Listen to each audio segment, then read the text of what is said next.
اللہ کا نام لے کے شروع کرتے ہیں میرے بھائیوں۔ علمی پوائنٹ نمبر 1 وہ یہ ہے کہ ہم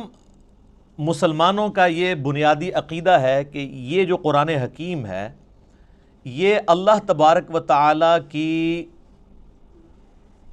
کتاب بھی ہے اور اللہ کا کلام بھی ہے۔ باقی جتنے بھی اس سے پہلے صحائف نازل ہوئے یا کتابیں، ان کے بارے میں کلیم ہے کہ وہ اللہ کی کتابیں ہیں، لیکن یہ وہ کتاب ہے جو صرف کتاب یا سلیبس نہیں ہے بلکہ اللہ تعالیٰ کا کلام ہے۔ اور اس کا ثبوت قرآن حکیم میں سورہ التوبہ کی سٹارٹ میں ہی آتا ہے کہ جنگ کے دوران اگر کافر تم سے پناہ مانگیں تو انہیں پناہ دے دو، اور کسی ایسی جگہ پہ ان کو قید کرو جہاں پر وہ اللہ کا کلام سنیں، حتیٰ یسمع کلام اللہ، یہاں تک کہ وہ اللہ کا کلام سنیں۔ اور یہ بھی مزے کی بات میں آپ کو بتاؤں، بڑی حیران کن، قرآن حکیم کے علاوہ جتنی بھی الہامی کتابیں ہیں، اولڈ ٹیسٹمنٹ ہو، نیو ٹیسٹمنٹ یعنی تورات، انجیل اور باقی کتابیں ہیں، زبور بھی، ان کتابوں کو اگر آپ پڑھیں گے تو ان کتابوں میں ان کتابوں کا نام موجود نہیں ہوگا، ظاہر ٹیمپرڈ فارم میں۔ یہ ہم نے اسے بائبل کا نام دیا ہوا ہے نا، باہر جو لکھا ہوا ہے، پوری بائبل کے اندر بائبل کا ذکر نہیں ہے، لیکن قرآن حکیم میں سینکڑوں مقامات پر قرآن کا نام آیا ہے، بائی نیم اس کتاب کو مینشن کیا گیا ہے۔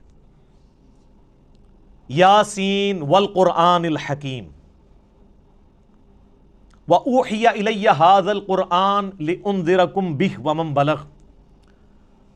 فَذَكِّرْ بِالْقُرْآنِ مَنْ يَخَافُ وَعِيدٍ۔ کئی آیات ہیں قرآن حکیم میں جن میں قرآن کا لفظ آیا، اور قرآن کا لفظی مطلب ہے بار بار پڑھی جانے والی کتاب۔ قرات ہم اردو میں بھی استعمال کرتے ہیں، عربی کا لفظ ہے۔ تو یہ پہلی بنیادی انفارمیشن ہے کہ یہ صرف کتاب نہیں ہے بلکہ اللہ کا کلام بھی ہے، اور چونکہ یہ اللہ کا کلام ہے لہٰذا اللہ کی صفت ہوئی،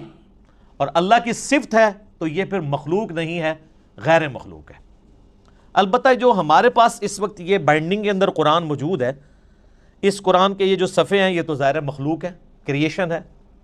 اس کے اوپر جو سیاہی ہے پرنٹنگ کی وہ بھی کریشن ہے، اس کا گتا بھی، یہ بھی کریٹڈ ہے۔ لیکن اس کے اندر جو کلام لکھا ہوا ہے اگرچہ وہ کاتب کی رائٹنگ ہے، وہ بھی کریشن ہے، کریٹڈ ہے، مخلوق ہے، لیکن جو کلام لکھا گیا ہے جسے ہم پڑھتے ہیں یا سنتے ہیں وہ غیر مخلوق ہے، وہ اللہ کی صفت ہے۔ اور اسی لیے آپ دیکھیں کہ سورۃ الاعراف میں آتا ہے نا کہ حضرت موسیٰ علیہ السلام نے خواہش کا اظہار کیا تھا کہ اے اللہ میں تجھے دیکھنا چاہتا ہوں، تو اللہ نے کیا فرمایا تھا؟ تو مجھے نہیں دیکھ سکتا، تو پہاڑ کی طرف دیکھ، اگر یہ پہاڑ میری تجلی سے قائم رہا تو پھر تم بھی یہ یعنی ایزیوم کر سکتے ہو کہ مجھے بھی دیکھ سکو گے۔ پہاڑ پہ جب اللہ کی تجلی اللہ تعالیٰ نے ڈالی جو سورۃ الاعراف میں آتا ہے، تو اس کی وجہ سے پہاڑ جو ہے وہ ریزہ ریزہ ہو گیا، اور سورۃ الاعراف میں آتا ہے کہ اس تجلی کے انڈائریکٹ مشاہدے کی وجہ سے موسیٰ علیہ السلام بھی بے ہوش ہو گئے۔ یہ علیحدہ بات ہے کہ آپ کے بزرگ کلیم کرتے ہیں کہ وہ اللہ کا دیدار کرتے ہیں، کیونکہ وہ تو کہانی ہے، یہ قرآن ہے، یہ ہے سچائی۔ تو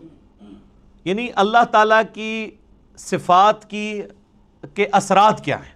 اور سیم اسی طرح کی چیز قرآن حکیم کے بارے میں سورۃ الحشر میں آئی ہے، لو انزلنا ھذا القرآن علی جبل، اگر ہم یہ پہاڑ پر نازل کر دیتے تو پہاڑ بھی اس قرآن کے نزول کی وجہ سے پھٹ جاتا، ریزہ ریزہ ہو جاتا۔ کیوں؟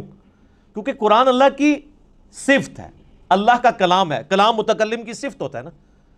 تو اس کا ایفیکٹ یہی ہونا تھا جو اللہ تعالیٰ کی ذات کا ایفیکٹ ہے کہ قرآن اگر کسی پہاڑ پر نازل ہوتا تو وہ بھی اس قرآن کے رعب کی وجہ سے ریزہ ریزہ ہو جاتا۔ سر یہ ہمارے محبوب صلی اللہ علیہ وآلہ وسلم کا مبارک سینہ ہے کہ جس پہ آلموسٹ 23 سال تک قرآن نازل ہوتا رہا ہے۔ اور اگر آپ بخاری مسلم کی احادیث اٹھا کے دیکھیں تو نبی علیہ السلام کے اوپر ایک کیفیت طاری ہو جایا کرتی تھی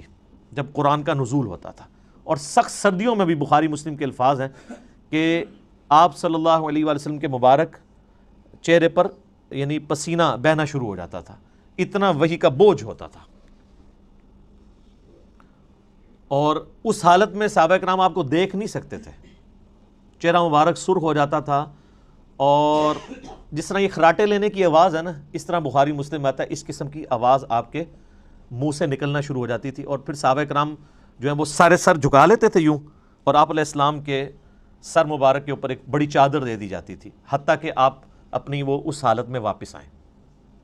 یعنی آپ صلی اللہ علیہ وآلہ وسلم پر یہ حالت طاری ہوا کرتی تھی.